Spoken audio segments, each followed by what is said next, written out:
3 जगह औलाद को कभी अकेला मत छोड़ें।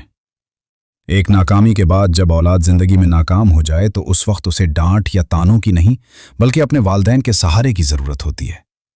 अगर इस लम्हे आप उसका हाथ थाम लें तो वो दोबारा खड़े होने की हिम्मत पा लेता है।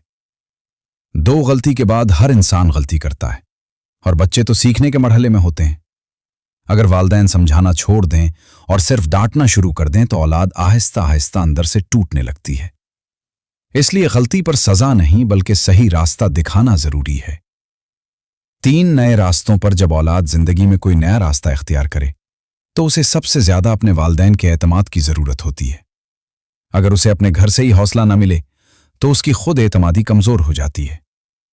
लेकिन अगर वालिदैन इस पर यकीन करें तो वो दुनिया की हर मुश्किल का मुकाबला कर सकता है। याद रखें, औलाद को मजबूत बनाने का राज सख्ती में नहीं बल्कि मोहब्बत, एतमाद और रहनुमाई में होता है।